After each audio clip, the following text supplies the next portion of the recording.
We are back. So, like I said, we got Seprock beats. Hold on, let me figure out how to turn this volume down on this. These tracks come in so loud sometimes, and it doesn't really let me mess with the specific volume of that. And I'll just do this. There we go. All right. So, welcome. We've got a couple folks on today. Remember, today we're trying to talk about what the heck is going on in the world and sort of figure out what's real, what's not. And looks like we had a couple folks on earlier. Now we got a very special person. And by the way, our exclusivity has actually been used against us. I have, in the effort of trying to, in some ways, promote the show, I guess you could say, but also just sort of create sort of a challenge, a dialogue challenge to get some folks to engage us, I guess, in some arguments and whatnot. So, I mean, maybe that was just sort of a potential method of guerrilla advertising. So we'll see if anybody has come on or has joined us in that or from that perspective. Michael W., thank you so much for joining. What is up? And so the title for today's episode. Oh, by the way, what was I saying? Yes, the exclusivity of our group of folks here so far on the show, because this isn't a huge show. We only got I think it's quite a few, but being brought up that we only have 61 subscribers to this channel. Why? Well, I don't know. It's probably mostly my fault, I would imagine, because I haven't actually marketed this show. So I haven't tried to really get the show out there. Part of it's because I don't know that I have the will, skill, or time. There's some combination therein that is lacking, and this is producing, I think, part of it. So indeed, the two people that are watching right now on YouTube are indeed super fans, OGs of the show, because if the show does ever somehow become somewhat popular, you guys are definitely OGs. But yeah, so in my trolling of, who was it? It's Liberty Pen, I think it was the channel. The Liberty Pen channel is like a Ayn Rand sycophant kind of channel, right? So I'm talking about, there's this Ayn Rand, whatever, Atlas Shrugged, Fountainhead author, this person. Anyway, so she's talking about capitalism versus socialism and talking about this government control of things and things like that. And I post on there this comment saying that really this is a straw man argument, that people wanting a more democratic control of workplaces and a more equitable distribution of the profits that are made from labor. So it's really, really like the argument I would try to make, for instance, that I articulate is that labor is partner to capital, just like capital or more money basically can be partner to capital, right? In the same way. Now, not that you immediately should get some level of what do you call it, equity just for showing up and getting hired. I'm just saying over a period of time.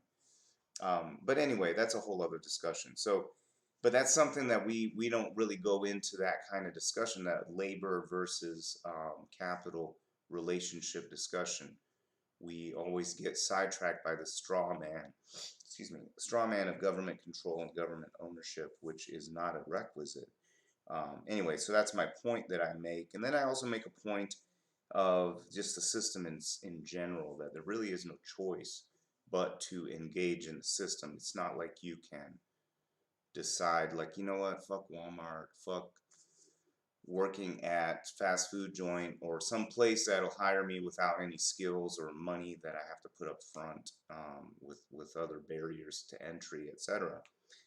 That the efficient market hasn't completely killed already. And I mean, really, sometimes maybe I don't, wherever I land in the market, maybe it's not that great. Maybe I suck at everything, right? So me and a group of people suck at everything. What is the fate of those Americans, right? Is the question I ask. The question the Liberty Pen people always seem to try to answer is, can it be done? Yes, it can be done. You can rise from the depths of poverty to become rich. That's great, but what are the numbers like? And is that an answer to the masses? And by definition, it's not, because only a few people can rise to this, right? And so how can you make this a mass solution? And so they never really look at it in that perspective. Anyway, I mean, that's what an individualist type of quote unquote objective reality will get you, is this very alienated worldview. Um, and it's lacking a holistic view. Anyway, so we get into this. I mean, it's probably like 22 comments long now. This thread is stupid. It devolved into like poo poo head, um, you know, crap. It's like, like acting like kids crap. And so it's just silly. It gets really silly. So I mean, but I go on there, I challenge libertarians and these people to, like, let's engage in an economics discussion. Let's talk like deep level economics. Come on. I played around in I mean, played around. I worked in the financial industry for over a decade, around a decade. I was teaching financial concepts, so it's not like I'm a dummy at these concepts and these economic ideas and things like that. So let's go. Let us fence. Let us battle in the battlefield of ideas, in the marketplace of ideas. Let us sell our wares. But I have no takers. You know what I mean? And the thing is, it's not about, see, and the other thing is, the straw man they bring up is that they say that, well, you don't want the market, and freedom of association, and blah blah blah. And I never said that. This is made up. This is a straw man. For instance, worker cooperatives, you can leave, you can get kicked out if you suck. People can kick you out. It's sort of like Survivor. Would you rather it be like Survivor, where if you are a hard worker and do the job well and are a good teammate? I mean, Survivor's a little different. That's like everyone. I mean, I hate Survivor.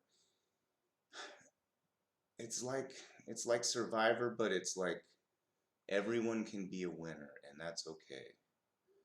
Like I hate the game of Survivor because it creates this sort of platform for deceit, and I'm like, why should we herald deceit? Especially when Wu lost, because he wasn't deceitful enough, was the reason cited. Basically, if you boil it down, I lost my appetite in that show of Survivor, and I vowed, if I were to ever be on that show for some odd twist of universal fate, I would do it in Wu's name only, and because I hate that show. And so I would go on as a complete child in mind, because I have no clue how to really strategize that show.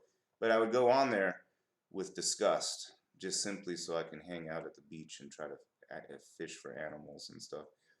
And maybe if I made enough, found enough seafood, people would keep me around anyway. So we can only hope and see, and things like that. All right, so let's see. Oh God, what's going on? I've got, okay, here we go. Well, Michael W says, can't remember who said it, but somehow someone once said socialism doesn't stick in the U.S. because every poor person thinks they're a temporarily embarrassed millionaire. Yeah, I think that's part of it. Everyone thinks that they get the chance to, well, okay, so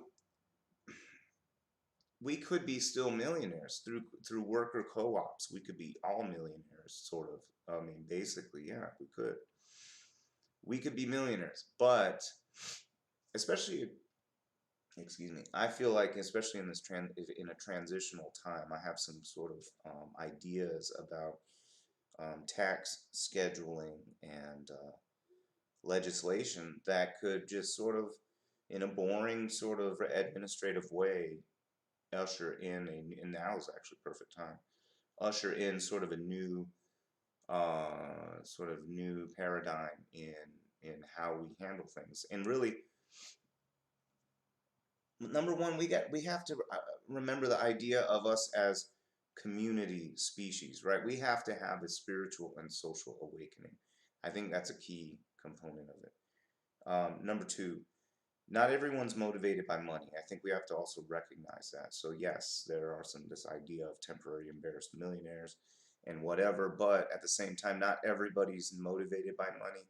And I think that's sort of a myth that we've let perpetuate for too long as a given. Like this idea that human nature by default is evil or something like that. That is something we should question that. We should not take that as a default, because that's not necessarily true. So, yeah, I mean, there's a lot of things we have to peel away, a lot of perception that we we have been sort of that have been has been curated for us, has to be peeled away. And that's why I have the show. It's not, I mean, look, the guy, I was telling the guy, I was 20 comments in, he wasn't listening. Libertarian arguments always turn into this, or not even libertarian, objectivist, I don't care what he identified as. Capitalist sycophant arguments, basically these sort of capitalist apologist arguments always devolve into whatever excuse it is not to actually be held accountable for their beliefs. So in this case, he was ignoring things like, I was saying stuff like wage slavery exists because you have to choose your master. You have to choose somebody to work for, right? If you're born without resources, right, including skills, if you're born without resources, you have to choose someone who will find a way to make money off of you, right? And some people say, well, that's natural. Okay, great, but I have no alternative. What's natural is for me to be able to live off the land and go hunt for rabbits and stuff like that. That's sort of more natural than for me to find someone to exploit me, so that I can save up some money, so that I can maybe acquire new skills or find my way to raise the rank through the ranks of the established organization that will feed me this, you know, amount of money that I have to agree to. Somewhere, somehow, I have to agree to some wage at some time, and time is of the essence, right? So all of these things come into play, but the libertarian argument, or the not even libertarian, the capitalist sycophant, never thinks of these true realities, the material reality of time being the essence of pay being inversely proportionate to desperation. When I'm talking about pay, I also include worker, what do you call it, conditions. When people are desperate, they will go work in a chicken factory right next to someone else in the chicken factory, surrounded by something that could be perfect vectors for carrying a disease, um, handling that all day, and they will go work in a chicken factory because they're desperate enough to take that job. So, these kinds of things play into the reality of the situation, but they always ignore these things. And that's why I'm like always itching to try to get someone to argue with this, because nobody's there to really get down to the nitty gritty of it. They always turn around and say stuff like, well, you only have 61 subscribers or some small number of viewers, so why should I waste my time with you? And I try to say, look, my YouTube metrics don't change my argument. But they're saying that it's a hint that the arguments aren't sound. But I would argue that it takes more than just good arguments to make it big on YouTube. What are your thoughts? All right, so I was also talking about this guy who thinks we're going to go into civil war. So let's talk about that for a minute too. So I talked about the general sort of propaganda that's going on and this fight against things. So I'm hoping some of these guys that have been trolling will show up. I did put that it's 9 p.m. Eastern on Tuesdays. Here it is, 9 p.m. something. On a Tuesday, we do have two people with us. Super special people. Oh, one people with us, down to one. So perhaps the content is lacking. But let's talk about some of these things. The whole point is to get folks together to talk about crazy, crazy stuff. So let us check this out. All right, now my Facebook people, Facebook audience, you probably won't be able to see this. So, oh no, figure out something. Sorry. Go over to the YouTube channel. The YouTube channel is where it is at. So go over there. What was I going to say? All right, so check this out. This is some crazy stuff funded by RT, Russia TV, or Russia Today. This is um, a very interesting little mini doc. How bunkers could save Americans. So check out sort of this. I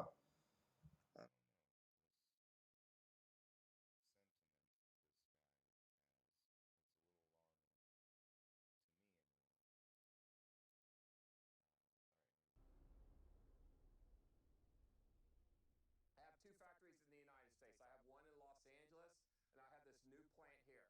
And this factory here is the largest one in the world. Yes, sir. Are you the guy from the bunker? Oh, well, come on in. Come on in. The people that are buying bunkers, you know, it's an insurance policy. It's no difference than having a car and you buy insurance. You fear wrecking your car, so you want to have insurance to pay for the car, pay for your injuries. People with money want to insure their livelihood of their families. Therefore, they buy bunkers just in case a plague breaks out, tornadoes, hurricanes, a nuclear attack, whatever it could be. There's a lot of reasons, but they're not crazy people. They just want protection, and a bunker in their mind is the only way they can find it. So, you know, this is something that like all the billionaires in the world have now. I mean, every billionaire pretty much has a bunker. Our famous billionaire in the United States is Bill Gates, and he has 10 properties. On all 10 of his properties, he has a bomb shelter. And the reason he has a bomb shelter is not for attack from the Soviet Union or China or North Korea or Iran, but it's because he believes a plague greater than the Spanish flu that happened in 1918, 1919 after World War I is likely to hit the world in his lifetime, and he's worried about an airborne plague. There's more reasons to have a shelter. Bill Gates is worried about an airborne plague. Yeah. How do we square that peg? Interesting. Than to not have a shelter. So if you're a person of means and you have money and you don't have a shelter, you're missing out, okay? Because this is gives you some peace of mind. In America, it makes people like feel like they have the Superman cape on, like they feel invincible, like they're bulletproof. Nothing can harm them. And I am sure people in Russia have bunkers. But the smart people in Russia who have bunkers aren't telling people they have bunkers because they'll let the other people run down to the Moscow subway in the train system down there, which is the largest bunker system in the world. The wealthy people in Russia are going to go into their private bunkers, and they're going to maintain a lifestyle in Russia and Moscow that they live in their house. They're not going to be down in a crowded subway with the rest of the people in Moscow or St. Petersburg or wherever it may be. So, yes, in Moscow and in Russia, a bunker is for the wealthy and the elite. In America, it's for the everyday class because we don't have a bunker system in America. Unlike the Soviet Union, our country doesn't provide us bunkers. In our country doesn't provide. It was a house. They're not going to be down in a crowded subway with the rest of the people in Moscow or St. Petersburg or wherever it may be. So, yes. So this guy, watch, I bet this guy is like a libertarian or something. But here he is railing at the government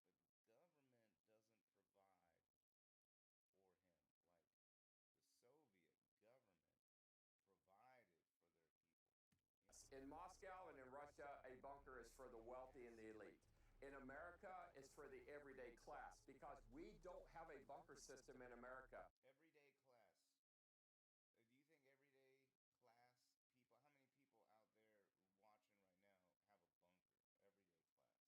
Everyday class. Unlike the Soviet Union, our country doesn't provide us bunkers. Our country doesn't provide us training, and our country doesn't provide us any kind of protection. Where countries like Russia, China, Japan, other countries, they provide bunkers, they provide us civil defense training, they provide some knowledge that we just don't have in America anymore. We're not in a Cold War situation anymore like we had in the 1960s with the Soviet Union. Back then we had what was called duck and cover, and we had a mascot. It was a turtle called Bert the Turtle, and he would come dancing around and he would teach the children how to hide in case a bomb went off. And of course, it would have come from Russia and the Soviet Union. But we don't have any fears of that today. We worry more about terrorists and rogue nations doing bad things to kill Americans and change the way we think and our ideology. It's sad, but the way of America is not the way in the old days. Russia today is like the old America. Russia is a good country today. It has conservative values, Christian values, and good values about how people should live, marry, and treat each other. America has gone way to the left. And this drives the ideology of terrorists crazy. And they consider America the gray Satan, and they want us all dead, okay? You don't hear about terrorists wanting to blow up Russia or people attack Russia. I don't know if people in Russia have a fear of Americans. So, I think all right, hold on. I think I lost some stuff here. You know what? My YouTube, man. Hmm. Wonder what's going on with the.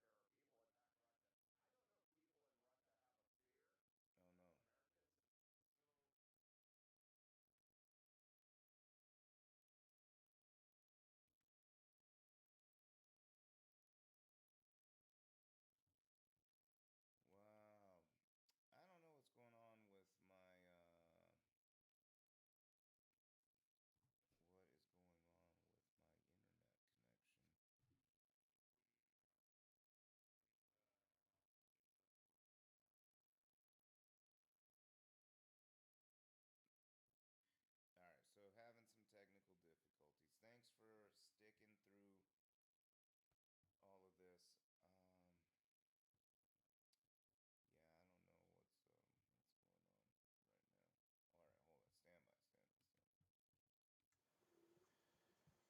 Okay, I think we're back on track. So Esteban, thank you for letting me know what is up. We have one super fan on right now, and sorry about the issues we have going on. If you're watching on Facebook, I don't know if anyone's on Facebook. If you are, watch it on YouTube.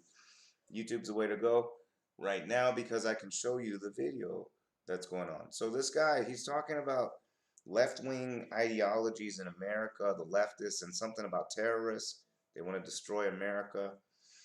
And he's praising Russia. He's praising Russia right now. Remember, this is Russia TV or Russia. They are the ones doing the interview. So it's just interesting that they're funding this initial. I think we're back on track. So Esteban, thank you for letting me know. Oh God, what's that? Hold on, my ears now. And I think we're. About the issues we have going on. If you're watching on Facebook, I don't know if anyone's on Facebook. If you are watching on YouTube, YouTube's the way to go right now because I can show you the video that's going on. So this guy, he's talking about left-wing ideologies in America, the leftists, and something about terrorists. They want to destroy America.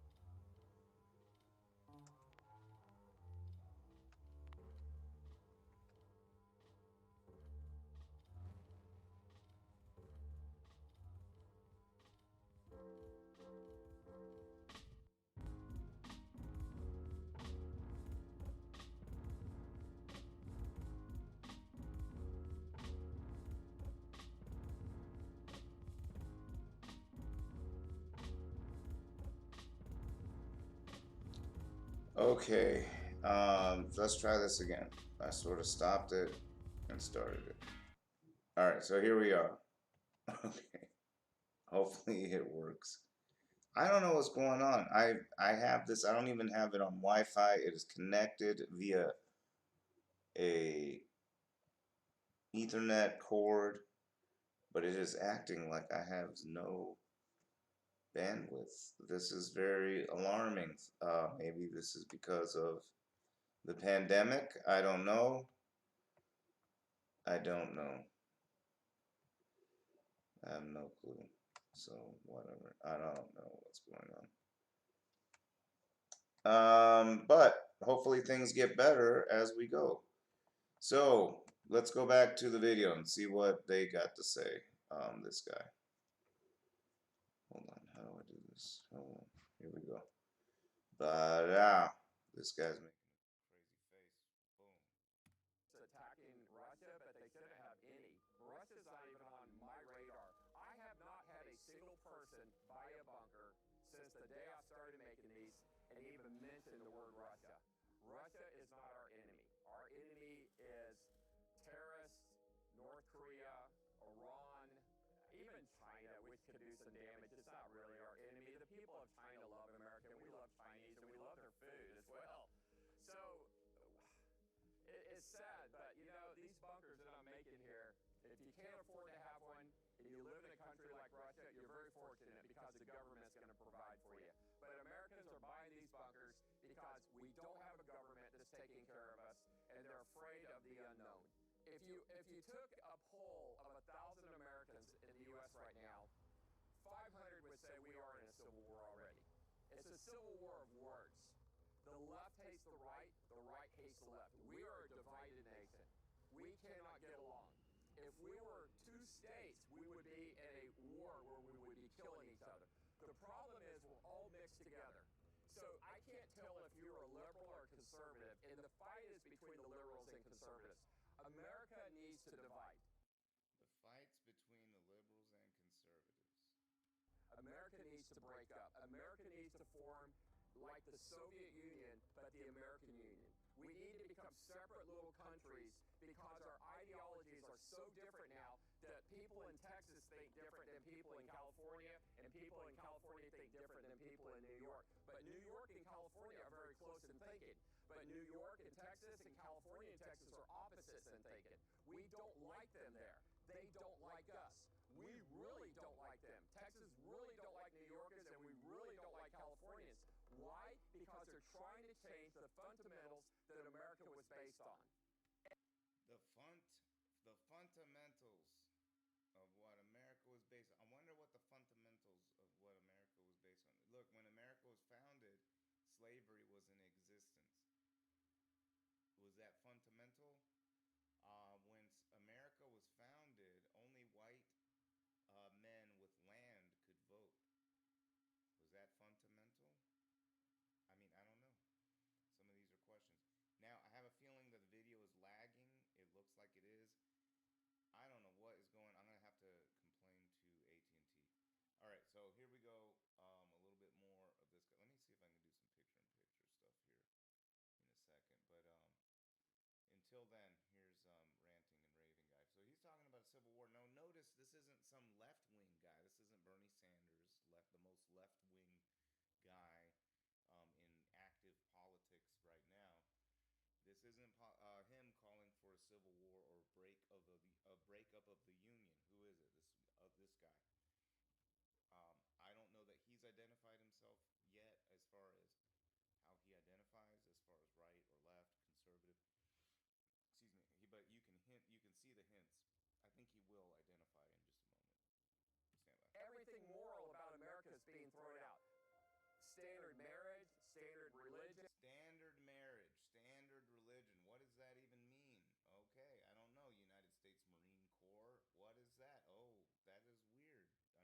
I mean, is this kind of belief prevalent in the Marine Corps? I don't know. I mean, is this normal? Is it not? I don't know. Illegal aliens, taxes, everything. The left in America is taking over America. The right on America has more in common with Russia than we do with the left in America. Right now, the people who are buying bunkers are not the liberals. It's the conservatives. The conservatives are buying the bunkers, they're buying the guns, they're buying the food, they're buying the ammunition. The left isn't buying anything because they figure they have the police and the military. And they're kind of crazy to begin with anyway. The people on the conservative right are what I consider the good people. The people on the left, I don't like them. Wow, that's pretty interesting discussion there. Okay, now, if you ask somebody that's on the left, they don't like the people on the right. But I'm a conservative, and I do not like the people on the left. If we could end up in a civil war number 2 in America, it would start today. It would happen. The problem we can't is because we're all intermingled. So it's a war of words on the news and media. But this country needs to break up, and people need to go to the side that they're on. We need to split this country up. Will it happen? I don't know. But it's happened to the Soviet Union. It used to be the Soviet Union to break up, and it works better that way. America needs to do the same thing. Now, we have a saying in America, we're all just 9 meals away from anarchy. Now, what that means is if you take an American and you don't feed him for 3 days, he will kill you for food. And that's pretty much true in any place on earth.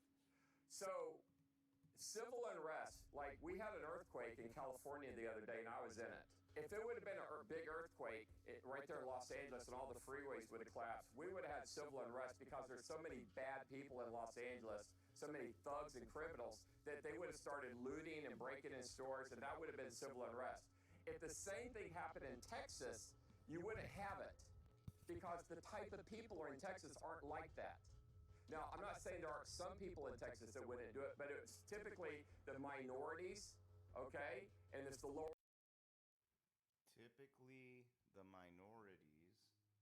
class people. They're going to take advantage and try to loot and rob. But generally, Texas is the kind of place where you want to be when what we call is shit hits the fan. That means when everything breaks down, you want to be surrounded by good people, and Texas is full of good people. California has areas with good people, but Los Angeles, oh my God, that's gonna be hell on earth. That's all I can say. A lot of Americans are afraid of an EMP, electromagnetic pulse. We are afraid an enemy would take out our power grid. And if our power grid was taken out, estimates say that as many as 90% of Americans could die within 6 months to a year of starvation and of food poisoning and of lack of medicines. A lot of people would die.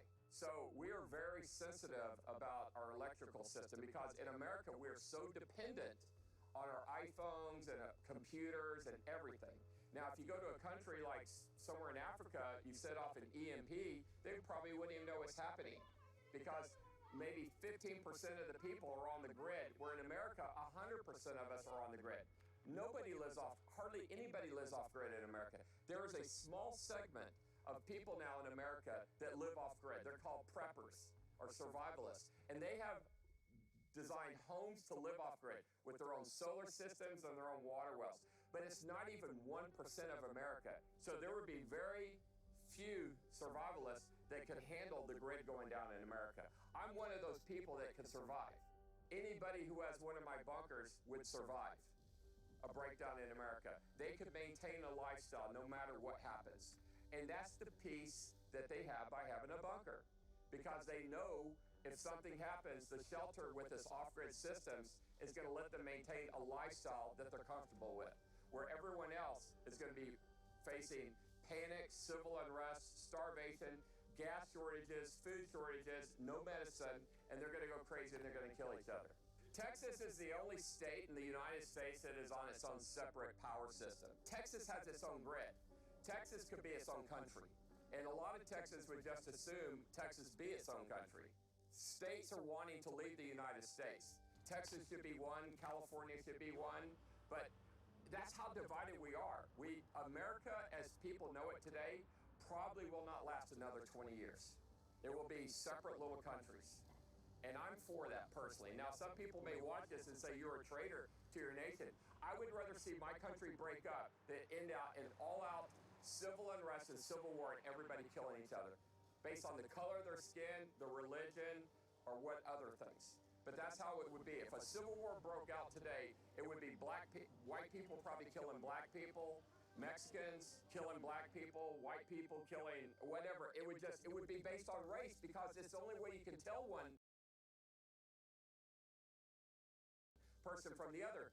But all black people are not left. 95% of them are on the left. Maybe 5% see it with us. But they would all be probably killed in a civil war like that. Now that will not happen, but that's how it would happen right now. It would be a race war, but it's not so much of a race war as it is a political war right now in America. I've never seen this. I'm 57 years old, and I've never seen a country so divided as America is right now. So divided that people are buying bunkers in record numbers to protect their family from the unknown.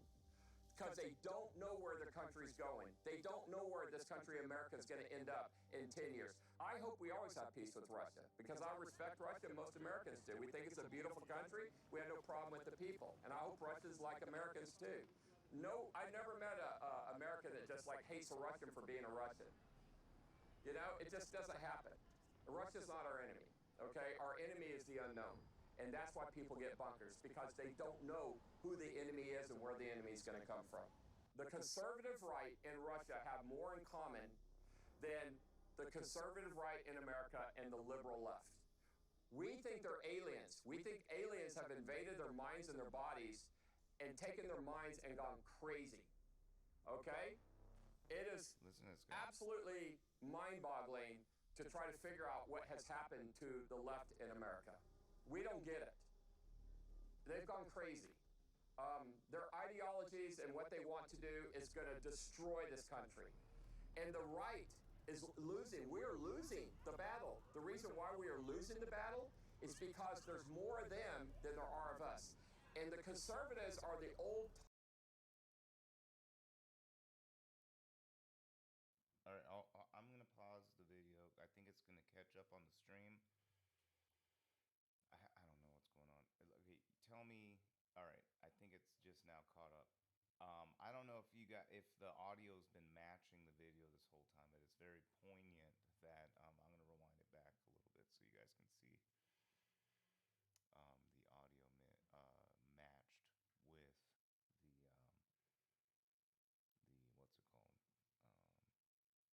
with the video. It's a very interesting perspective. Now, remember, this is funded by Russia, but this is this guy's opinion, but it's being promulgated or published, produced by RT.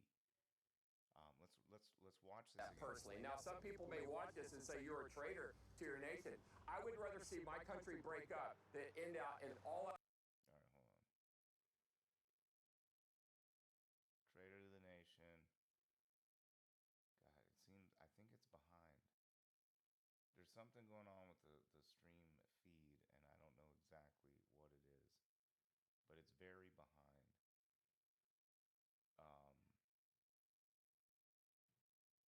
Okay, so give me. All right, so Superfan Chris said it's pretty hard to hear my voice. How about now? Is it any better to hear my voice now? Hello. Hello. What is going on here? All right, so maybe we need to turn this up. How about now? Is my voice like loud enough now? Maybe. All right, so hopefully that's loud enough. Very good feedback. Thank you very much, by the way, for the feedback. What do you think? Much better. All right, here we go. Much better. You tell me if. Okay, I don't know if the video is matching, but it's just interesting that they show About civil unrest and civil war and everybody killing each other based on the color of their skin, the religion, or what other things. But that's how it would be. If a civil war broke out today, it would be white people probably killing black people, Mexicans killing black people, white people killing whatever. It would be based on race because it's the only way you can tell one person from the other. But all black people are not left. 95% of them are on the left. Maybe 5% see it with us. But they would all be probably killed in a civil war like that. Now that will not happen, but that's how it would happen right now. It would be a race war. But it's not so What's much of a going on? race war as it is a political war right now in America. US I've never Marine seen this. I'm Corps. 57 years old, and I've never seen a country so divided as America is right now. So divided that people are buying bunkers in record numbers to protect their family from the unknown. Yeah, how many Because they bunkers you guys don't know have? where the country's going. They don't know where this country, America, is going to end up in 10 years. I hope we always have peace with Russia, because I respect Russia, and most Americans do. We think it's a beautiful country. We have no problem with the people. And I hope Russians like Americans, too. No, I never met a American that just, like, hates a Russian for being a Russian. You know, it just doesn't happen. Russia's not our enemy, okay? Our enemy is the unknown. And that's why The people get unknown. bunkers, because they don't know who the enemy is and where the enemy is going to come from. The conservative right in Russia have more in common than the conservative right in America and the liberal left. We think they're aliens. We think aliens have invaded their minds and their bodies and taken their minds and gone crazy, okay? It is absolutely mind-boggling to try to figure out what has happened to the left in America. We don't get it. They've gone crazy. Their ideologies and what they want to do is going to destroy this country. And the right is losing. We are losing the battle. The reason why we are losing the battle is because there's more of them than there are of us. And the conservatives are the More of old them. timers, and we're dying off. As we get older, we die. All the children now are being raised I don't know liberal, if it's matched the and they're volume, being matched the born stream. and raised liberal. So they're growing, and we are shrinking. So right now it's like this. We, In conservative, 5 years we it's going to be like this. are In 10 shrinking. years it will be like this. And in 20 years it will be like this. So you will never see another conservative Republican president again in the United States after Donald Trump. I promise you that. I would be very shocked if it happened. The shelters that we make at Atlas Survival Shelters vary in price from $10,000 to $10 million. We make shelters as small as 5 feet by 7 feet, which is basically 1.5 meters by 2 meters long, so he's and they making cost shelters. $10,000. I make some shelters for billionaires that cost $10 million. And they have everything from bowling alleys to swimming pools. Does to anybody places on the to stream park their have a cars. shelter? So it really depends. If you have all the money in the world, you can have the most luxurious bunker in the world. And a lot of billionaires will spend $10 million on a bunker. It was hard to sell them back in 2012. Oh, he's crazy. He thinks we need a bunker. Nobody thinks nobody's crazy now because the world is becoming a more dangerous place. We don't know what's going to happen tomorrow. If an airborne plague was to happen right now, and it could happen right now, and it will happen in the future, we just don't know when. Where would you go? So if the answer to your question, and you're watching this news report, and you say, I don't know where to go, then you're dead. So the answer to the person who's watching this says, I'm going to go to your shelter, you're going to live. So you need to decide, do you want to live or die? Because those who live are going to have a shelter, and those who die are not going to have a shelter. You got to keep in mind, some people are living the apocalypse in the countries they live in now. Syria, Venezuela, a lot of countries are going through what they consider their apocalyptic situation or a doomsday scenario. Running out of food, running out of fuel, war, death, famine, whatever it may be. But a bunker is nothing more than a way for people to have peace of mind and have a way to protect their family in the worst case scenario.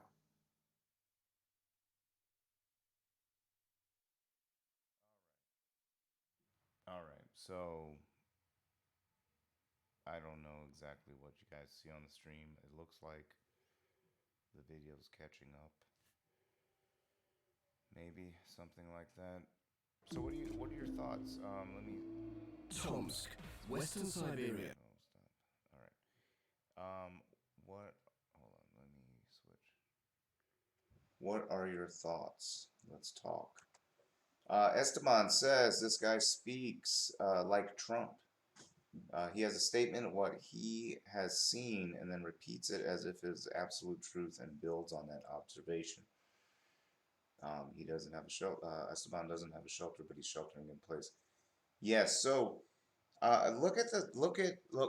So number one question for me is: do you think he's alone in his belief system? I don't think he's alone. How prevalent is this belief system? Is it important for? He talks about California, Texas, other states seceding. Seceding from the Union. to create their own country. You know, there were states that wanted to do the same back in the day, and Lincoln thought it so important to maintain the Union that, of course, there was a civil war fought over this. So the question I have is, let's say let's say Texas does want to go create some kind of right-wing utopia, which is oddly enough, he talks about this right-wing conservative thing. Um, but he then also talks about how the government didn't provide. So the right wing is always talking about this sort of trope about small government and limiting the size of government and all of these things. But then he goes on to complain about how the government doesn't provide him and Americans enough from the government. I think it's interesting the way he looks at the potential for civil war, the dividing lines for what the Civil War will be fought on, what is liberal, conservative, that kind of thing. He thinks liberals, quote unquote, whatever the definition therein is, he thinks they are a enemy of America or of the state or whoever.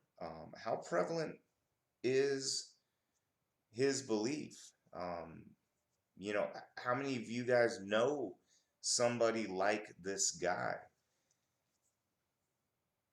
And do you believe that, as he does, that there is a civil war that could happen in the United States? Like, we could literally be at war. What would that even be like? Here we are with the coronavirus. And it seems sort of strange right now. What if we were at war with people within our community? Like he says, it's hard to say who is or is not liberal or conservative. We're all mixed in together. So is he's saying we should have a war. Like, he is itching to kill liberals. If he knew how exactly to flesh them out, if there was a dividing, like if liberals wore, it's almost like if you knew that liberals wore a uniform, that he would, and you could make a distinction of liberal versus conservative, he would go ahead and kill liberals. Like, that's almost the feeling I get, if we had that distinction available. And I think that's sort of a scary thing. I don't know. What do you guys think? I hear this a lot. I don't hear a lot of actual Civil War talk from quote unquote leftists, even though the quote, excuse me, what would be considered leftist is sort of in the air. I mean, there's guys like this guy that really are politically illiterate that would think that, for instance, that Hillary Clinton is leftist, that Barack Obama was socialist. Like, that's, I shouldn't say such forceful words, because out of the four super fans that are watching, they may think like, oh well, Hillary Clinton is leftist, oh, Obama is socialist. And that's not true. It simply isn't true at all. It, there really even hasn't been a real socialist. Like, for instance, if let's play a game. If I was going to run for something, I would probably be considered a socialist. I would be running for a on a platform to create legislation and tax scheduling that would encourage worker cooperatives instead of a corporate structure. Meaning, like things like you, as a business owner, let's say you give 70, I mean, let's say 85% of your business. I mean, let's talk about the numbers. I don't know, we'll talk. 85% of your business to your workers, to your employees to own. Let's say you do that. And then any dividends or capital gains that you make are tax free. I think that sounds like a pretty cool deal. I mean, and then you could create more and more and then have a whole bunch of tax free income. How awesome is that? I mean, I think there's ways we can sort of create this transitional sort of hybrid system. And then the key, this is the thing that always gets glossed over. The key is providing a vector for automatic ownership. I'm not talking about employee stock purchase plan, and things like that, because a stock purchase plan requires money to purchase the stock. I'm talking about something where this equity is part of the compensation by default based on the amount of time that they spend. So, like, maybe you don't start earning equity until year 3, and maybe it's retroactive. Like, let's say you make it 3 years in the organization, and then you get equity as if you started accruing equity like shares or some percentage of ownership in the company from day one, but you have to make it 3 years in order for that to happen. And then from that point on, you continue accruing equity until you quit.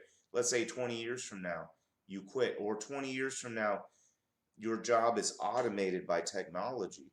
Well, guess what? You are part owner of that company, so you will actually benefit from the higher profit margins generated by the move to technology as opposed to human labor, which will then create dividend income or create a higher stock price, which you can then uh, create a capital amount from, either by selling back to the company or selling to the market. So this alone, that one thing, that one aspect, well, and plus democratic control of the workplace, the bigger the organization, the more the workers should have control of. Like, for instance, if we did have a situation where, like, let's say the Walton family decided to give up 80% of ownership instead of shareholders to their employees, then all of whatever they remained owner of, which they could share with shareholders and sell off to shareholders, that component would be tax free. And in fact, maybe we could even make it so that that class of ownership would still be tax free, even if they sold it on the market. I don't know. Let's explore. Let's talk about it.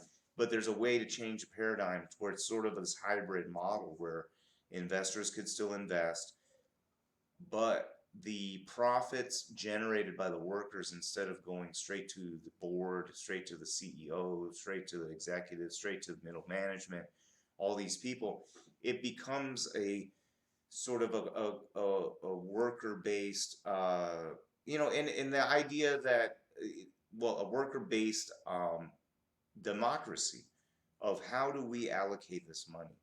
And the idea that workers are too stupid to do that, I think, is a trope. I think it's a fake cop out that, a lot of people want to share their feelings about it, but there's no real evidence that workers in a factory or workers in any of these, I mean, a lot of times workers know more about what the hell's going on than high level management. I mean, even right wing people have to agree to that.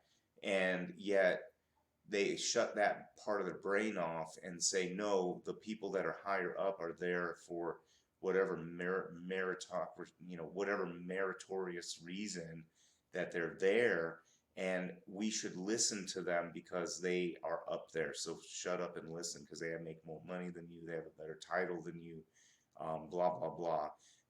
And so it's this really weird duality that's going on, especially in conservative circles. We see a lot of contradiction happening, a lot of hypocritical thought, a lot of hypocritical messaging going on, and this never gets reconciled. So again, well, out of the 3 super fans we got, Esteban, thank you for tuning in. By the way, superfan Chris looks like he's on with us.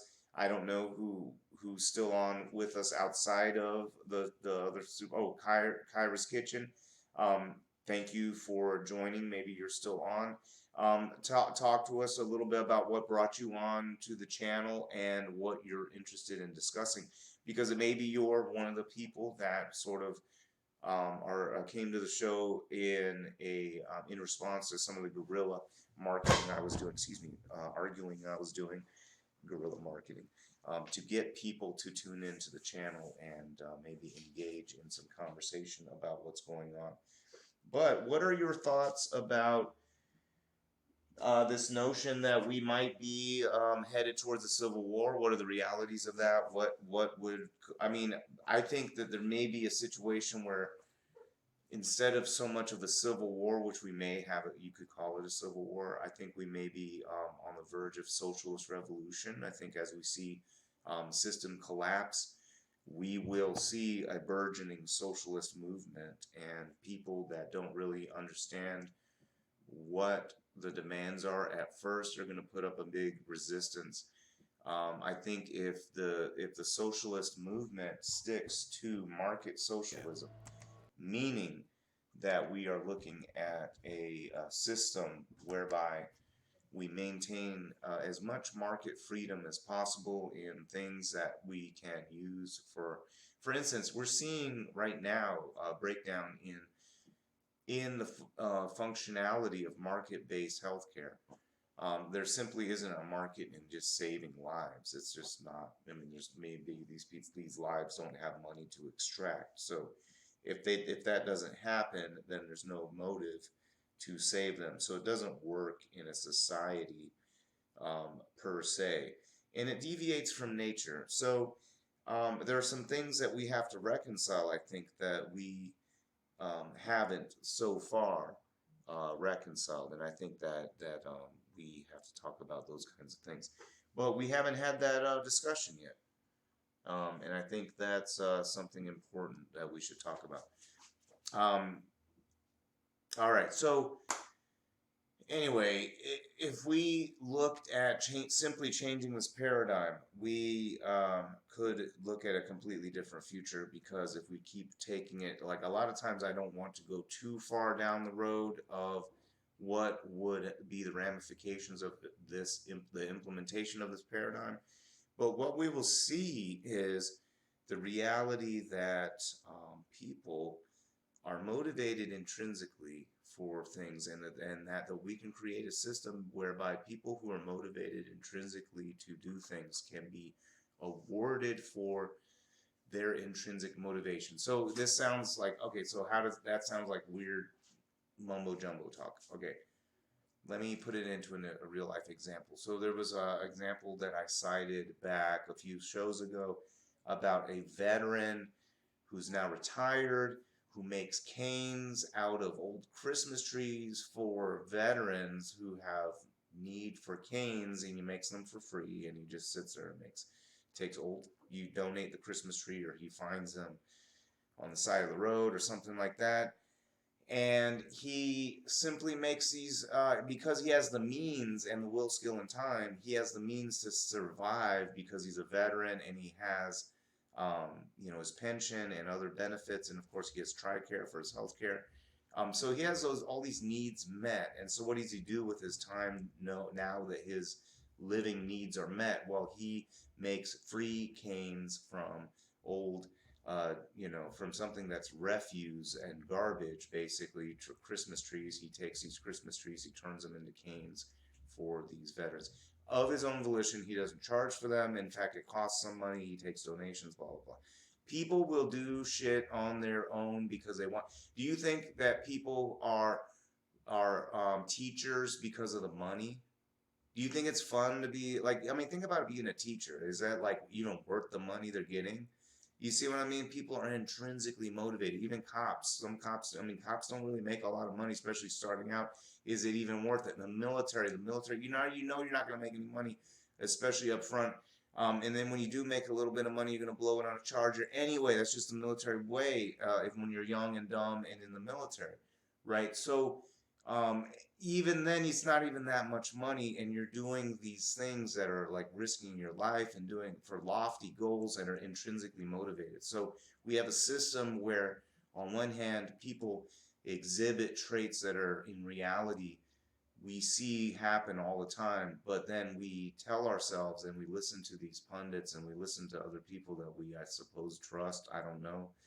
And we hear people talk about how everybody, like human nature, is to only be motivated by profit, as if there is no intrinsic motivation outside of that. And that's total bullshit. Bullshit. All right, Esteban says, do you think most socialists are willing to give up their lifestyle for a revolution?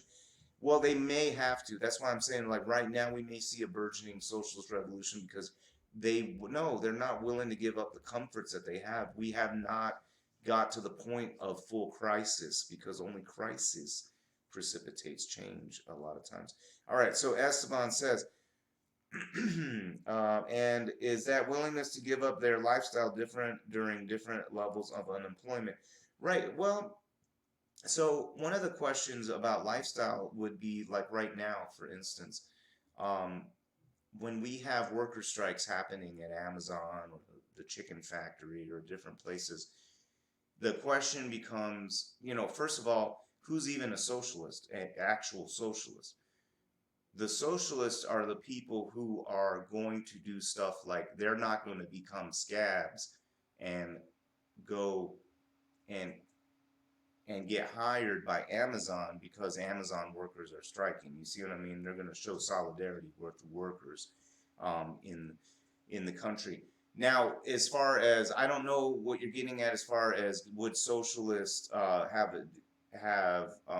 giving up their lifestyle?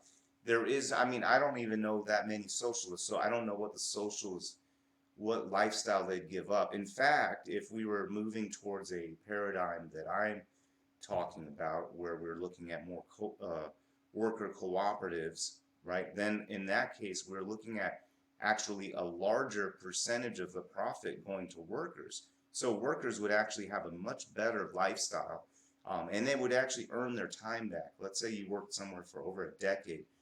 That means you spent a decade of opportunity costs where you could have spent a decade somewhere else, but you chose to spend that decade there at that establishment, right, or that organization. And what earning equity will do in it by earning equity in this and having democratic control of the enterprise is going to essentially give you your time back. So after your 10 years, maybe you decide, you know what, I really want to chase my, I don't know, photography, um, endeavors, and you decide to be a wartime photographer, and you use your equity to cash out. You cash your money or your shares out with the company. Maybe they buy it back, or you sell it on the open market. I don't know. We'll talk, right? But now you have XYZ money, and you take that XYZ money, it buys plane tickets to some war-torn region. You take some epic photos, and it changes the perspective of the social society at the time in regards to the attitude towards that war. I don't know. That could happen, but right now it can't because it doesn't matter. You worked there 10 years. If they lay your ass off, you're fucked. You see what I'm saying? So in this socialist paradigm, are you willing to give up your lifestyle? Are you willing to give up a shitty lifestyle for a better lifestyle? Yeah, I would hope so, but I don't know that anyone's articulated that vision. You see what I mean? There's very few people really giving a real sense of this articulated vision outside of, falling into some trope about government control and something like that. That's just that's where it always this always happens when I go onto these Ayn Rand or these capitalist sycophant rep websites or whatever, and I try to pick a fight because they pick a fight with their statement or meme, and then I counter it, and suddenly I'm an asshole when the meme or whatever is smug asshole talk. It's interesting. You should see some of these dialogues. It's very interesting. So anyway, I don't know, Esteban, maybe in the future comments that I see that there's some more comments, we'll explore that. All right, let's see what else we got. Kyra's Kitchen agreed. I'm concerned about the next few months. So many people out of work. The numbers of how many people could cover $400 emergencies. It's very alarming. Yes, the $400 thing. It's very I think it speaks volumes to the current system and the fragility that we're facing, and the fact that we forgot about our fellow Americans, that we don't care. The idea that 40% or more of us could not pass through a $400 emergency, and that many in our society right now would say, you know what, well, that's your fault, bad decisions, whatever, I don't care. If you get fucked, you get fucked. And then and I guess the idea is after you get fucked, they're because they are in better position, or even if they're not, that the strong will survive and the rest will die. They never think it through further. They never come to their logical conclusion. Because the thing is, they would have to either admit they're psychopathic, that their logical conclusion involves culling society, or that their logical conclusion doesn't work if you don't want to be psychopathic. So that's the problem. But they never, of course, they never want to admit that because nobody wants to take up the challenge to discuss this. All right, Kyra's Kitchen. I hope I'm pronouncing that right. What do you think will happen when people can't afford to buy food anymore? Yeah, I don't know. I don't know. That's the scary thing. I don't like to talk about it too much because people get all bummed out.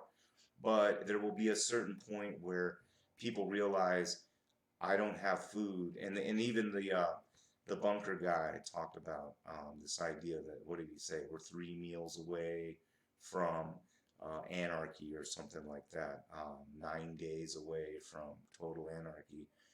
So when people realize, well, look, I don't have any money for food because I don't have a job and there's no method by which to feed my family, then people justify whatever they got to do to feed their family. So if I know there's food in Walmart, then I might be breaking into Walmart or Walgreens or some place that I know has something.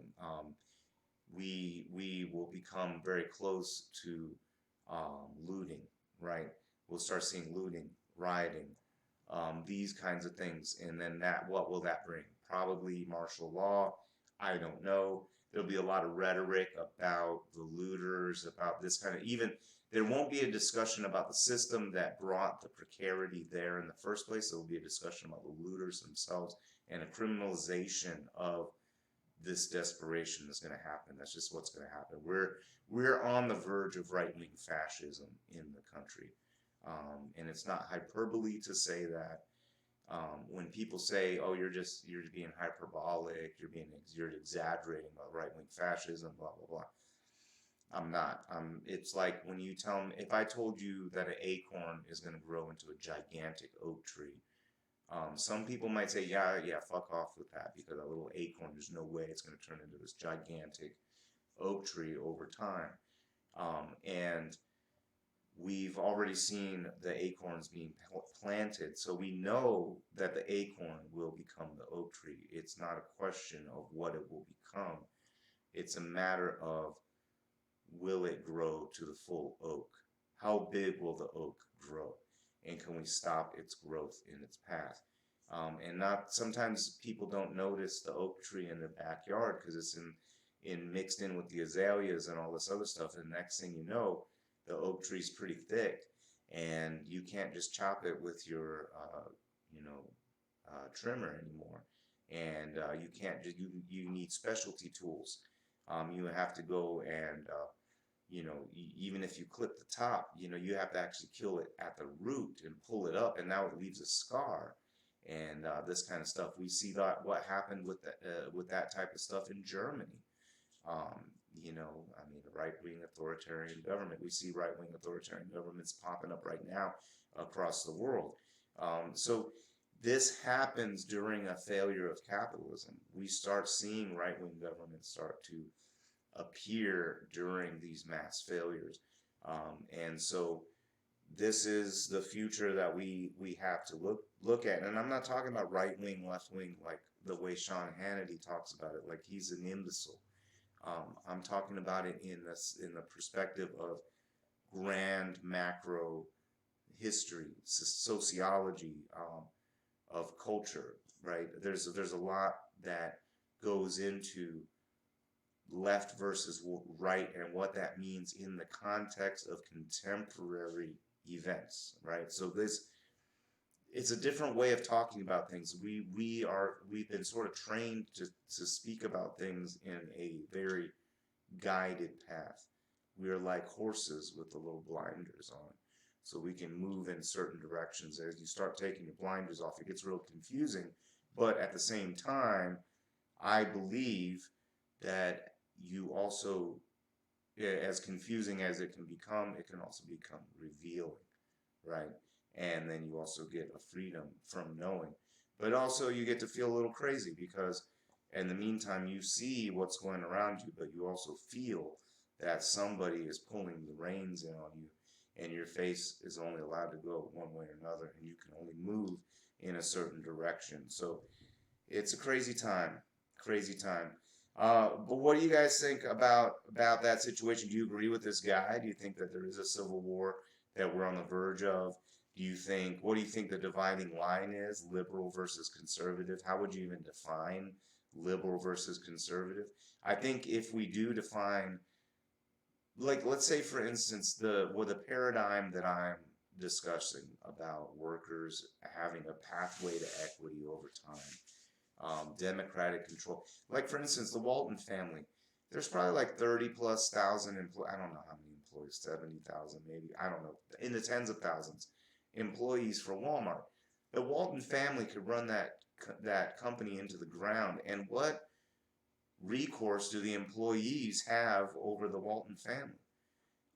Their fates are tied to the decisions of a very few people, simply because their grandfather or great grandfather or somebody opened some store a really long time ago. We live in this paradigm where people aren't treated as partners; they're treated as tools. That they're simply rented. Their bodies are rented for a period of time at the lowest cost possible, and we have no alternative to being rented by somebody. Going back to what Michael W. said in the beginning, that there's a thought or a culture in America, a philosophy in America, that we are all, that a lot of us are sort of um, temporarily poor millionaires. And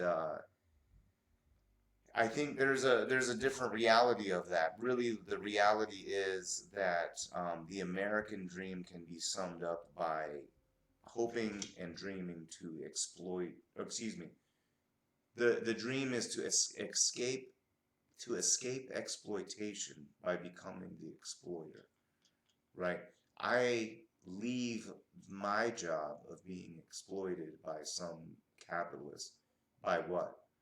Creating my own company where I can hire somebody and make money off of them, right? So the American dream is to escape exploitation by becoming the exploiter. And we don't have an alternative to that. I can't say fuck Walmart or fuck this other whatever I can get into, and I just want to go take my chances on the land. I'll go hunt rabbits and go fishing and grow some crap. I don't know. Give me 10 acres. Let me show you what I can do. You know what I mean? Like there's people out there that would do that. Even this right wing guy on Russia TV was talking about these homesteaders and these off grid people. There are people that would love to do that, but as it were, they have to be exploited first and save up enough pennies so that they can escape their own exploitation. This is some of the fundamental discussion that we have never had in our society at a large scale. It's always been hijacked by a trope, by a straw man argument of government control. That is not the case. The simple case is we said it is not okay to own somebody. We should also say it is not okay to rent somebody. That is it. That people are partners. If I give you $100 for shares, I can give you 100 days for shares too. There's got to be a way that time served equates to ownership of the thing that I helped serve. Otherwise, get rid of me. Then I must be non-essential. Get rid of me. Otherwise, give me equity after time, right? If I work there for 5 years, 10 years, there should be some level of equity accrual that I get. And some say especially the bigger the worker population, there should be some say that I have in whether or not even stuff like do we allocate money to expanding to China? Yes or no? I should have a say in that as a worker whose back is used to toil enough to make the money to expand into China in the first place. So with that effort and ability, right? And you could say, well, the capitalist is providing you a job. Well, fuck your job. If I had the ability to go and live on the land and just go I don't know, grow some potatoes and go fishing. If I was able to do that, maybe I would take that opportunity. Now, I'm not saying I personally would. Maybe I would. Maybe I wouldn't. And we could have stuff like land grant colleges, which we did in the past, that could teach you how to work the land. And we could work out a way so it's almost like 1 weekend a year, or excuse me, a month. 1 weekend a month. You do some kind of 2 weeks a year. You do some kind of National Guard-ish kind of thing where it's not necessarily all military type stuff. It could be like some kind of self-defense force, but it could be stuff like the Army Corps of Engineers or administrative stuff like voter help or something. I don't know. We could come up with something where people who live on the sort of the commons are part of the government apparatus as just part of this deal where, hey, let just fuck off, let me live off this land, give me some solar panels, help me out if I fuck up a little bit, and in return I will serve my country in some capacity, either in an administrative function, a military defense function, or some shit. Maybe you work in the fire department or some kind of police-ish kind of shit, because surely, even though we're all living out in some acreage, some idiot's gonna do some stupid shit, and I'm like, either I'm gonna have to shoot his ass, or we can have a sort of neutral third party come in, assess the situation. If they gotta shoot his ass, then we all sort of agree that this person is okay or not okay. I don't know. We'll talk about it. You know what I mean? Like, we can work things out. So I'm not sort of saying that we have to ditch the government. I'm saying we need to be able to ditch the exploitation system. You see what I mean? And the government should work for the people. These are ideas that I think we can reconcile freedom and government together. We can start looking at, instead of destroying the government, these conservatives should be looking at enhancing to make sure that we don't have fraud, waste, and abuse. These are the things that they bit off too much. The capitalists have risen to the point of full psychopath, that they've cut off so much, and they're willing to cannibalize the system in order to meet their own ends, is what's going on. So it's some crazy stuff happening. But we don't talk about it as a society right now. We're taught not to talk about these things. That's why I have this show, so we can talk about these things openly, and I don't give a shit if it's controversial or not. I don't want to offend you guys, because I want you guys to always come back, but at the same time, if you have an idea, or we discuss and I call you out, or I question what you say, don't get offended. We're simply having a discussion, and this is a pursuit of truth. I call this a fellowship of truth. We only have 3 people out of the billions of people on this planet, which of this exclusivity was being held against me. So please, if you can, help spam the show out. Get people to join and discuss. All right, Esteban says, what do you think is the line that separates being exploited versus not when someone works for a company? That's a good question. Exploit in this context, it's not exploitation necessarily like you're a slave being exploited. Like for instance, when someone like a virus exploits a weakness in your immune system, are they enslaving you? They're simply using something for their means. They're gaining from it somehow. So, for instance, someone exploits a loophole in the tax code. They're using it to their advantage is all. So let's say you work for a major brokerage firm and you make decent money, in fact, better than most of the people in your whatever comparative demographic you want to break it down. Let's say you're getting all of that. At the end of the day, you have to ask yourself, why do you work there? Why would they hire you? Why would they keep you there? At the end of the day, you have to understand, this Karl Marx pointed this out a long time ago, 1800s, late 1800s. You have to understand that the reason why you have a job is because the amount of money that you make from salary is less than the money that they're making off of you. Right? Does that make sense? So that in of itself is exploitation. They're using you, right? It's like I exploit a hammer to shape steel. Right, but that hammer has a cost. So I'm going to have to make sure that the cost of that to acquire the hammer is lower than the output of the exploitation of the hammer. Does that make sense? And now, does the hammer my slave or whatever? No, I have no ill will against the hammer. I'm not trying to extract. I mean, I am trying to use the hammer for the best, to the best of my ability. And can you not say the same about the HR department in your company? You see what I mean?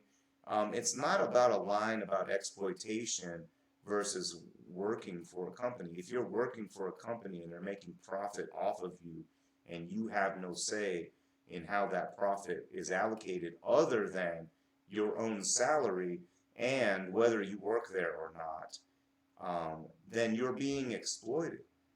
And part of the reason why this is such a big deal, and the exploitation is not necessarily a bad deal. You can agree to be exploited. Like, hey, I'm making 80 grand to be used by this company to make $2 million because of what I do. I make $2 million. I can do the math, whatever. But I make XYZ money. What did I say? 80 grand. Let's just say 80 grand. And I feel comfortable in today's economic environment making 80 grand. Do I feel exploited? Probably not. Are they exploiting me? Yes, they are exploiting you. Now, is that an agreeable term? Sure, to you that's agreeable. That's great. But that you work, by definition, that level of exploitation is fewer than the mass exploitation, which is much lower. There are fewer of those $80,000 paying jobs and the credentials needed to get to those jobs than there are people looking for those jobs by design and sort of by definition, right? And so that's what I'm talking about. So sure, there are some things, and Marx sort of talks about these as the petty bourgeoisie, the people who aren't really the bourgeoisie, but that will defend bourgeoisie or that benefit off of them to the point where they don't feel exploited, though they are. And a lot of times they're going to be the financial class, a banking class, they're going to be legal class. Some of the small business owners, sometimes, especially if they are catering to the bourgeoisie class, basically the owner class of capital. Anyway, so that's what we're talking about in the context of exploitation. So there's two things about that. The first one is you don't have a choice. Let's say you don't have any special skill to acquire that special $80,000 job that makes you feel good about your place in society, and it gives you economic stability within the current economic context.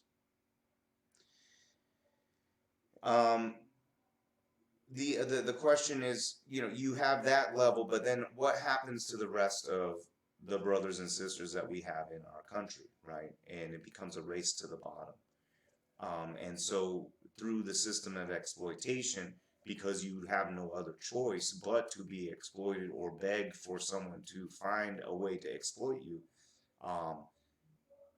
it by definition sort of expands the wage pool, or excuse me, the labor pool. So there's a bunch of people that otherwise, if they had a choice between whatever menial wage labor that they hate versus, I don't know, I'll go till a field and hunt rabbits all day, and just live off the land, I would just rather do that than do whatever we are talking about as far as day labor.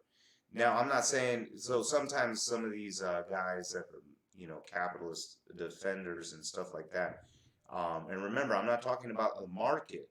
I'm talking about this notion of capitalist ownership of the means of production, and the idea that that people aren't partners, that labor doesn't automatically equate to partnership over time or equity over time. That's just a fundamental little small, sort of a small difference in just a philosophy. It's not even economics as much as culture and philosophy, because the end product that's being sold and the amount of profit is not different. It's the breakdown of the profit from within the organization, how things are organized, the rules of organization, the culture of organization, what is acceptable and not. It is not acceptable for you to own another human, right?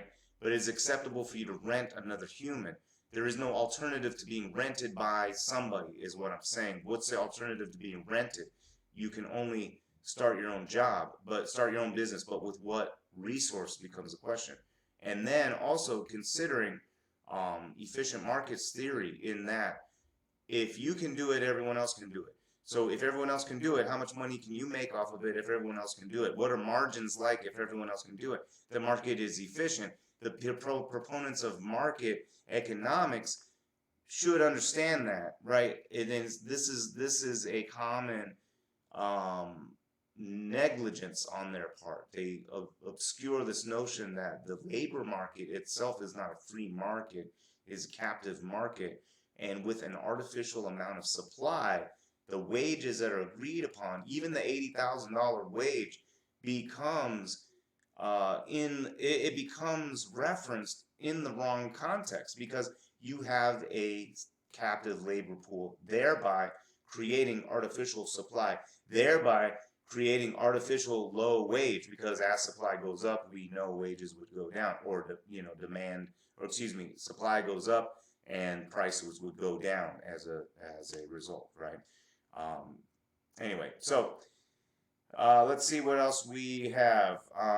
All right, so hopefully that answers your question, Esteban, as far as the difference between exploited versus not when working for a company. If you are not automatically, not through employee stock purchase plan, but if you are not automatically earning equity in that company, you are being simply exploited. I don't care if you're making $5 million, you're being exploited, because how much money are they making off of you? Now, you could have some super great, amazing relationship. That's great. Find a way to promulgate that across the entirety of the economy, and you will be a savior. But until then, you just have your own little special treasure, and you're trying to eat it in front of everybody else. Fuck off, is all I can say about those kind of people. Because you're not thinking about everybody, you're only thinking about yourself, and that's fucked up. But that's what we do in America. That's American way. That is also the sort of dream. I think we can sort of sum up the new American philosophy that's sort of taking over our nation in the few words. Let's see, 4 words. Fuck you, pay me. Right? Fuck you, pay me. That is the new American way. And we're going to reap the benefits of this new philosophy before too long. Now, of course, I'm being sarcastic. There is an option or a potential that love and compassion and fellowship, I guess, brotherhood, sisterhood, whatever, could bring us together as humankind. I do feel like that is the default nature of humanity, but we've been conditioned, even our conditioning has been conditioned to think otherwise. And so we will see what will prevail. I don't know. It's hard to say. It's in our hands. It's in your hands. Like, not even being corny about it, like it's true. Literally, you have to become the example of what it is that we want to see society be. And we have to ask ourselves, what does that vision even look like?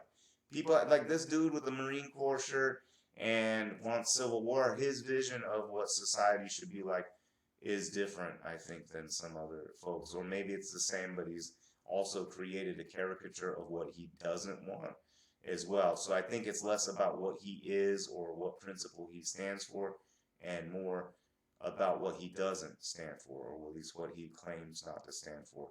And I think that's something that's sort of running rampant in our society right now. But I don't know. You guys tell me what you think. Esteban says, I heard from the podcast that unemployment insurance was established as a means to avoid a revolution. What are your thoughts? Yeah, sure, it could be, but I think that that's great and all, but there's also been a destruction of unemployment insurance by a lot of quote unquote right-wing people to sort of take away those safety nets, and so now we are in a situation where a lot of those safety nets are taken away, and yeah, there was if you look at the history of America and also capitalism, really, not just America. Look at UK, the Industrial Revolution in general. Look at capitalism in third world countries, because these are third world countries. These are not socialist countries. These are capitalist countries that are being exploited by basically modern neo-colonialism. But let's digress away from that. Look, at the end of the day, these are the machinations or the movements of capital.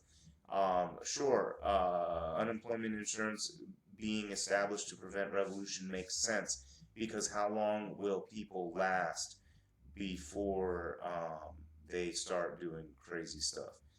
Just like Kyra's Kitchen says, what do you think will happen when people can't afford to buy food anymore? They will start looting the establishments. Once the establishments get either on lockdown hard enough or they're out of food, then we will start seeing people stealing from each other, breaking into each other's houses, and things like that. So I don't know exactly how far it'll go. I think, yeah, I don't know. I don't know. Now is the time for a major change. I don't see anyone emerging right now as a great unifier who has a message that resonates across a broad swath of America. I think that's a little dangerous. I really hope someone emerges, but that person would be under grave danger as well. I don't know if America is willing to protect them. Maybe, I don't know. I don't know. We'll see. I think a revolution is coming, though. I mean, it sounds scary and it sounds hyperbolic, but the COVID-19 crisis is showing us a lot of weak points in our current society that we already knew, but we turned a blind eye to, and we thought people were smarter than us and that they had the answers, and they didn't. They were just grifting us. They didn't give a fuck about us. That's happening. But I mean, look, the worst is about to come. We've got about maybe, 7 months, I don't know, until real shit hits the fan real hard, when all of these people just don't have any money and the rioting happens and all of these crazy things, martial law-ish kind of stuff. So those are yet to come. We're coming down. Now, there is a chance that we could play the shell game longer if they do start doing stimulus type legislation that goes from the bottom up. If they did something like $1,000 every 2 weeks to all Americans making under 80 grand or 75 grand or some amount of money, then that, I think, would jumpstart the economy and help things go even during pandemic time, just like now, because there's certain places that are open right now. And those places are employing people. I think also there's a chance where if you do have a socialist government sort of put in place, that there would be the same kind of government subsidies and money that go towards creating some of these capitalist enterprises, like in the petroleum industry, the military-industrial complex, those kind of things. Number one, we can have a green industrial complex, which I don't think we necessarily need to have. One of the things about a green, quote-unquote, industrial complex would be that once it's established, then it's sort of this, there's no need to self-perpetuate it, and it would have sort of an expiration or sunset date. It would have a ramp-up, but then a plateau, not even a plateau, it would be a sunset almost in a maintenance time. But at that point, as long as we plan for that, I think we can work it out. There are ways that we can talk this out and make this work together as a nation, but dialogue is hard to find and come by. But yeah, we'll see. Unemployment benefits, a lot of stuff like that is falling apart, so we now are dealing with the scraps of that. But we'll see what happens. What would a revolution even look like? I think it's going to bubble up. It's going to take a little while, and we'll see. But until then, I would implore you to try to spread word about, spread the word about the podcast. Try to grow the viewership so we can get some more different,